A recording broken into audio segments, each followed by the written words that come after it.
Imagine this. You're staring at your bank account on a random Tuesday night, and something just feels off. Not because you spent too much or because you bought something dumb, but because your money just quietly evaporates. Like there's a leak somewhere you can't see a tiny crack in the foundation you keep stepping over. And here's the part most people don't realize. It's not the $7 coffee or the impulse Amazon purchase that's draining you. It's something deeper, something psychological, something invisible that quietly steals about $300 every single month from the average person. By the end of this video, you'll not only know exactly what it is, you'll know how to take your power back. My name is Tony, and I spend way too much time thinking about how money, psychology, and emotion all collide, and how understanding that collision can change your life. If you're tired of vague financial advice and ready to see things differently, make sure to subscribe and hit the like button if this video opens your eyes. Now, here's something that will blow your mind. You ever have one of those days where you look at your bank account and just sigh?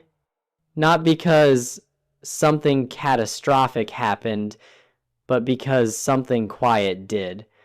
That's usually how this starts, with a tiny moment of, wait, why does it feel like I'm doing everything right and still falling behind? And if that thought feels a little too familiar, you're not alone. Most people I talk to describe their finances the same way they describe running on a treadmill that keeps nudging the speed up one button at a time. You're working harder, you're moving faster, but you're not actually getting anywhere. Here's the thing, what's draining your money isn't dramatic, it's not loud. It's not even something you notice. It's the stuff that slips past your awareness, the small, predictable leak that quietly steals about $300 every single month from the average person. Think about that for a second. $300, not because you're irresponsible, but because your environment is wired to overwhelm you. See, most people assume that financial problems come from big mistakes. A giant impulse buy, a wild night out, a few too many trips to Amazon at 2 a.m. But the truth is, the $300 loss isn't about mistakes at all. It's about patterns. It's about the way your brain deals with uncertainty and low-level stress. And here's where it gets interesting. There's a study, this is from a behavioral economics group in 2021, that found something shocking. People under even mild stress spend 18% more without realizing it, not because they're being reckless, but because the brain literally shifts into a kind of autopilot mode designed for short-term survival. Think of it like your brain switching to an old operating system, one that wasn't built for modern financial life. You're navigating a world of subscription renewals, algorithm-driven ads, and digital convenience traps with a brain that's still running emotional software from thousands of years ago. No wonder money leaks out so easily. And this is where most people go wrong. They think the problem is overspending. They think they need more discipline, or a tighter budget, or a stricter version of themselves. But what if that's not the real issue at all? Imagine your financial life like a house. And imagine there's a tiny crack in the foundation just big enough for water to seep through. Not enough to flood the place, but enough that over time everything feels damp and unstable. That's what this $300 leak is. Not a flood, but a slow drip. A structural issue hidden underneath your day-to-day expenses. And here's the part I really want you to hear. This isn't your fault. You're not broken. Your spending habits aren't some moral failing or lack of discipline. Your environment, the apps you use, the stress you carry, The decisions you make on autopilot is designed to pull money away from you quietly. So if you've ever felt confused or ashamed about why your progress feels so slow, that shame doesn't belong to you. It belongs to the system you were dropped into. The goal of this chapter is simple. I want you to feel safe enough emotionally and mentally to look at this $300 leak without self-blame. Because once you understand that the real problem isn't overspending, but unconscious leakage, everything else starts to make sense. And that's where this story starts to shift. Because once we understand that the leak is psychological, not personal, we can start talking about where it actually comes from. Which brings us to something most people have never heard of. The psychology of quiet financial leaks and why they happen even to the smartest, most well-intentioned people. It's funny once you start noticing that quiet $300 drip, it's almost like you begin seeing little clues everywhere. A subscription renewal email you forgot about. An impulse DoorDash order on a stressful Sunday night. That random $4 processing fee that slips through without a sound. And that's where this chapter really begins. With the realization that the leak isn't one big thing. It's dozens of tiny things that blend into the background of your life. But here's the twist most people miss. Those tiny things aren't financial problems. They're psychological patterns. So let's talk about what's actually happening under the surface. Because this is where everything starts to make sense. Quiet financial leaks aren't the $80 splurge at Target or the new pair of shoes. No, the real leakage is far more subtle. It's subscription creep. It's emotional spending. It's the $2.99 cloud storage bump, the convenience fees you don't question, the $18 lunch because cooking feels impossible today. It's the autopilot version of you making those tiny yes decisions, not because you're careless, but because you're overwhelmed. And if that sounds familiar, you're in the right place. Let's zoom in on one moment, a moment you probably experience weekly. You're tired. You've had a long day. Your brain feels like it's running low battery mode. So when a choice comes up, cook or order food, unsubscribe or ignore, cancel the trial or deal with it later, your brain almost whispers, just do whatever's easiest. That whisper, that's the leak. Here's the thing. Your brain isn't trying to sabotage you. It's trying to protect you. When you're stressed, overwhelmed, or navigating uncertainty, your brain switches into a kind of ancient survival mode, one that prioritizes short-term relief over long-term stability. In that mode, spending a little more feels like self-care. Avoiding a small task feels like safety. And saying yes without thinking feels like control. But the truth is, it's not control. It's autopilot. There's a psychology study I always think about here. Researchers found that when people face more than 35 micro decisions in an hour, their ability to make rational financial choices drops by up to 40%. 40%. Not because the person changed. Because their brain got tired. This is called decision fatigue, and modern life creates a constant stream of it. Notifications, emails, recommendations, prompts, pop-ups, every one of them asking something from you. And every time you say, I'll just deal with this later, a quiet leak starts forming. Think about that for a second. Your money isn't leaking because of irresponsibility. It's leaking because your brain is exhausted. Imagine you're carrying a bucket of water up a hill. You're focused. You're being careful. You're doing everything right. But what you don't notice is a tiny hole near the bottom, just a little pin-sized opening. You can climb that hill 100 times, working hard, sweating, pushing yourself, and still reach the top with half the water gone. Not because you didn't try, not because you weren't disciplined, but because the bucket you were given had a flaw. That's what subscription creep is. That's what emotional spending is. That's what convenience fees and stress-driven purchases are. They're the tiny holes that nobody sees, because we're so busy climbing that we never check the bucket. Let's talk about dopamine for a second, the brain's little yes signal. During stress, your dopamine levels crash.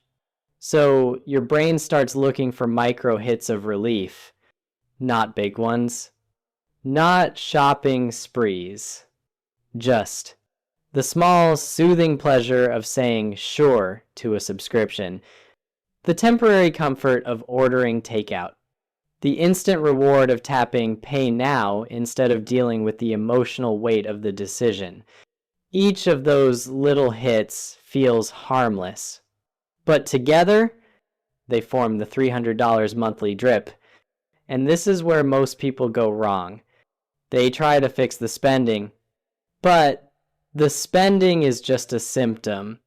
The real issue is the trance-like state you slip into when your brain feels overloaded. Autopilot spending. Autopilot yeses. Autopilot avoidance. It's the trance, not the transaction. It's interesting once you understand the psychology behind those quiet money leaks, the next thought most people have is almost always the same. Okay, so I just need to be more disciplined. And if that's where your mind went, I get it. Because that's the narrative most of us were raised with. Work harder. Try more. Be stronger. But here's the thing, no one tells you. Discipline is one of the weakest tools for managing your money. Not because you're undisciplined, but because willpower was never designed to carry this much weight.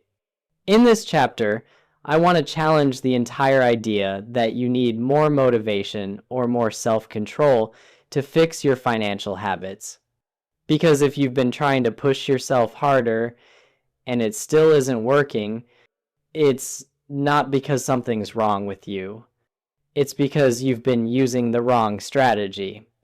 Think of it like trying to bail water out of a sinking boat with a coffee cup. You're doing your best. You're scooping as fast as you can. You're sweating. You're focused. You're trying to stay afloat. But the boat keeps sinking anyway. Not because you didn't try hard enough, but because the leak was bigger than the cup. That's what willpower is. A tiny tool being asked to handle a gigantic job. And that's why most people feel like they're constantly failing. Let's unpack this a bit more. Most financial decisions aren't actually logical decisions. They're emotional ones. They're made in moments when you're stressed, tired, hungry, overwhelmed, or mentally stretched thin. You know those evenings when your brain feels like it's humming, but not in a good way?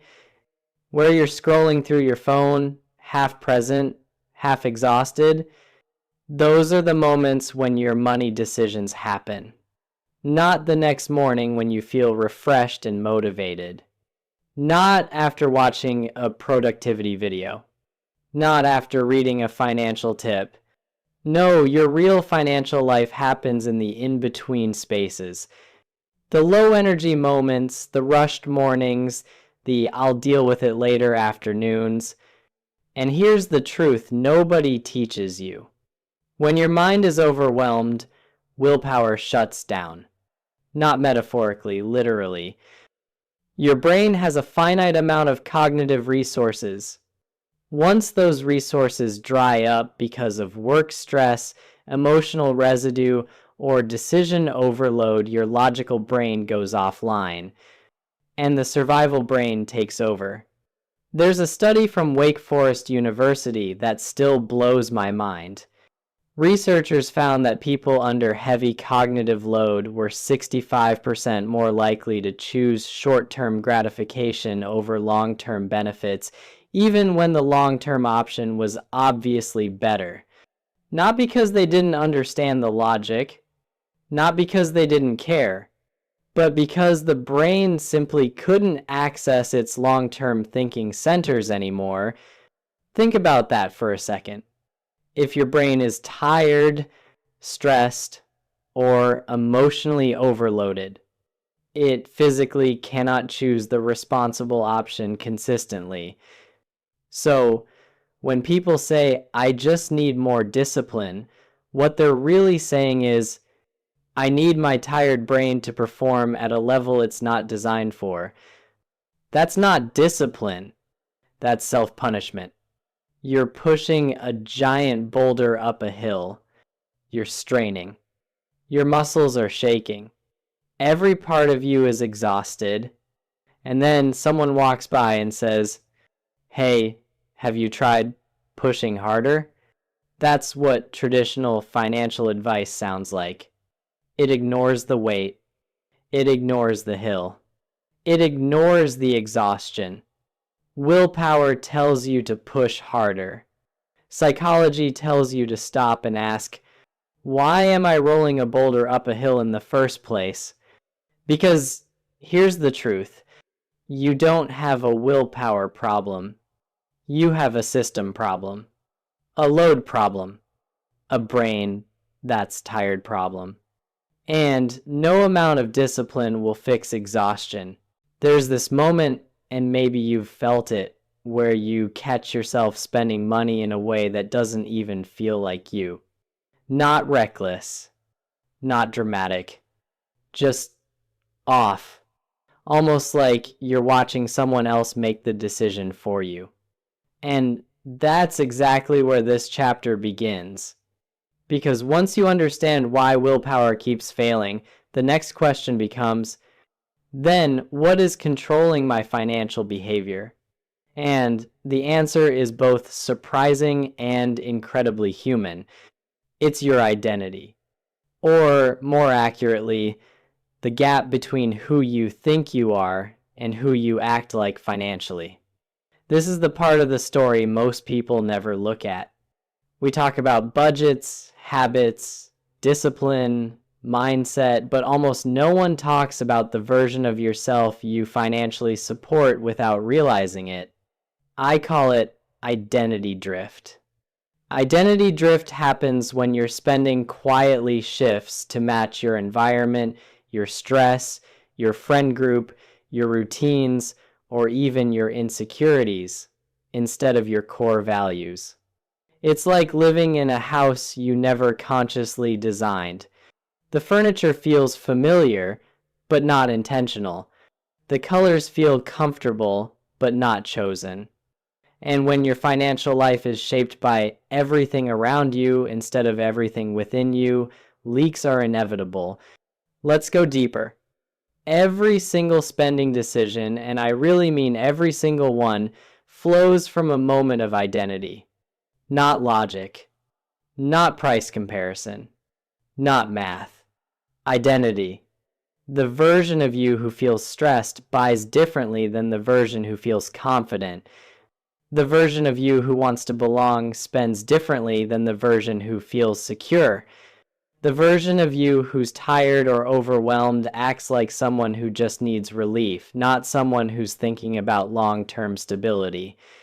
This is why you can have the best intentions in the world and still leak $300 every month. Because your behavior isn't following your goals. It's following the identity you fall into when you're emotional, exhausted, or triggered. Think about that for a second. How many of your monthly expenses reflect the person you want to become versus the person you temporarily were when you said yes? There's a fascinating report from Duke University on identity-driven behavior. Researchers found that identity mismatch increases impulsive spending by up to 45%, even when the person consciously wants to save. Not because they don't care. Not because they're irresponsible, but because the brain will always act in alignment with the identity it feels in the moment, not the identity you wrote on your vision board. And this is where the real $300 leak hides. Not in the transaction, but in the identity behind the transaction. Picture your financial life as a long hallway with dozens of doors. Each door leads to a different you. The stressed you, the lonely you, the confident you, the comparing yourself to your friends you, the tired after work you, the I just need a break you. Every time you make a spending decision, you're opening one of these doors. But here's the catch. Most people don't choose the door consciously. They walk through whatever door is right in front of them in the moment. And financially, that tiny moment of unconscious identity shift, that drift, is where the leak forms. Because you're not just spending money, you're funding a version of yourself you don't actually want leading your life. The false self, the survival self, the self that's trying to feel okay, not trying to build a future. It's kind of wild once you realize the leak is coming from identity drift. There's this quiet moment of, okay, so what do I do with that? Not in a panicked way. More like a gentle, honest curiosity. Like finally seeing the blueprint of a house you've been living in for years. And that's exactly where this chapter picks up. Because if identity created the leak, then identity is also how you fix it. Not with tighter budgets. Not with more discipline. Not with color-coded spreadsheets that only overwhelm you more. But with psychological alignment. So let's slow down and walk through a new blueprint. One that isn't about restricting yourself, but about returning to yourself. There are 3 parts. 3 calm, intentional shifts that don't require perfection, just presence. Step 1, purge inherited spending habits. Step 2, design a new identity narrative. Step 3, create friction points that interrupt the autopilot version of you. Each of these steps works with your psychology instead of against it. Let's start with the first one. Most people don't realize that a huge chunk of their spending isn't even their spending, it's inherited. Not genetically, but environmentally. You spend like the people you grew up around. You spend like your friends. You spend like your coworkers. You spend like the identity you're trying to maintain, even if that identity isn't aligned with who you truly are. Here's the thing. Habits that aren't consciously chosen will always drain you. So, the first step is simply noticing them. No judgment, just awareness. Ask yourself, what spending patterns do I have that don't belong to me? That's the purge, not cutting but unlearning. And think about how freeing that is for a second. You don't have to keep funding identities you never chose. A small behavioral finance study out of UC Irvine found that people reduced unnecessary spending by 32% when they simply identified habits that came from external influence, not personal values. No budgeting. No tracking. Just awareness of identity inheritance. That's the power of step 1. Step 2 is where things start shifting emotionally. Now that you've cleared the noise, you get to ask a deeper question. Who is the version of me that handles money with ease? And yeah, that can feel a little abstract, but it's actually very practical. Describe that identity, not in terms of numbers, but in terms of energy. Maybe that version of you is calm. Maybe they're intentional. Maybe they don't rush purchases, or they stay aware of subscriptions, or they choose clarity over comfort. You're not forcing a new identity, you're revealing one that's already within you. And once you name that identity, your decisions quietly start shifting to match it, not through willpower, but through congruence. Because alignment is stronger than discipline. The final step might be the simplest and the most powerful. Create friction, not stress, not rules. Just small psychological speed bumps that interrupt the trance you slip into during autopilot spending. Turn off one-touch checkout. Add a 24-hour delay to non-essential purchases. Set a reminder to review subscriptions once a month. Move your fun money to a separate account so you can see it clearly. These aren't restrictions. They're design choices.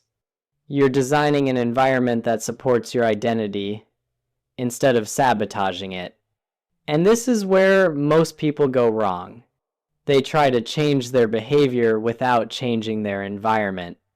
But the environment is the autopilot. The environment is the trance. Change the environment, and the leak slows down on its own. Think of this like fixing a leaky roof. You don't need a bigger bucket. You don't need to run around catching every drip. You don't need to stress over every drop that falls. You fix the structure. You reinforce the beams. You repair the weak spots. And suddenly, the house feels like yours again. That's what alignment does. It makes your financial life feel like home. And the hopeful part, none of this requires perfection. Just small shifts in identity, environment, and awareness. Because the truth is, you're not trying to become someone new. You're returning to who you were always meant to be: financially stable, intentional, congruent. But there's still one more piece. The emotional piece, the part where everything clicks into place and the shame finally dissolves. And that's where we're headed next. Because once you understand this blueprint, you're ready for the breakthrough that changes everything. There's this quiet moment, usually right after people start redesigning their financial identity, where something unexpected happens. You look back at all the mistakes, all the impulsive purchases, all the forgotten subscriptions, and instead of feeling shame, you feel something softer, understanding, and that's where this chapter begins. Because up until now, you may have been carrying this heavy story that your financial struggles meant something about you, about your discipline, your maturity, your responsibility. But here's the truth that most people never hear. Nothing about your past struggles was about laziness. Nothing was about irresponsibility. Nothing was about being bad with money. It was misalignment. It was overload.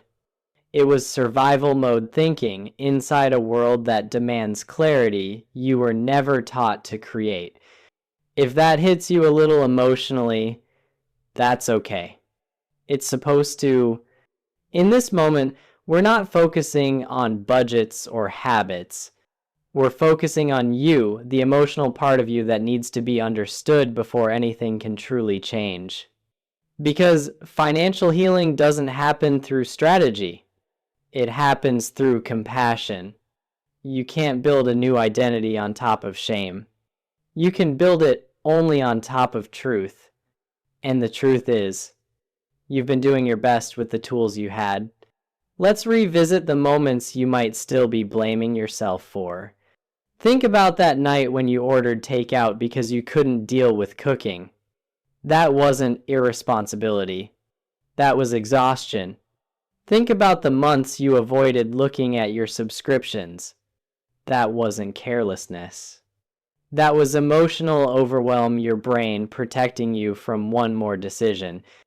Think about the impulse purchases that felt good for 5 minutes. That wasn't immaturity. That was your nervous system asking for comfort. Every action had a reason. And this is where most people go wrong. They judge themselves for the outcome without ever looking at the emotional state that created it. But here's the thing. When you understand the emotional pattern, the guilt dissolves. Because you finally see the human behind the behavior. There's a counseling study from 2019 that found something surprising. People who experience financial shame are 3 times less likely to change their habits than those who feel financial self-compassion. Think about that for a second. Shame doesn't create discipline. Compassion does. Shame shuts you down. Compassion wakes you up. Let me give you a metaphor to hold on to. Imagine there's a faucet in your home hidden in some back room quietly running for years. Not loud enough to notice. Not dramatic enough to flood anything. Just dripping. Day after day. You don't hear it. You don't see it. You don't even know it's there. And then one day, someone gently takes your hand, guides you to the room, and says, "Hey, this has been running. That's why your water bill is so high. Not because you're irresponsible, but because no one taught you the faucet existed." And in that moment, something inside you softens. Because once you see it, you can just turn it off. No drama, no guilt, just a click. A quiet, life-changing click. That's the emotional breakthrough. You're not fixing yourself. You're finally understanding yourself. And when that happens, when shame turns into awareness, something else opens up. Hope. Possibility. A sense of, oh, I can do this.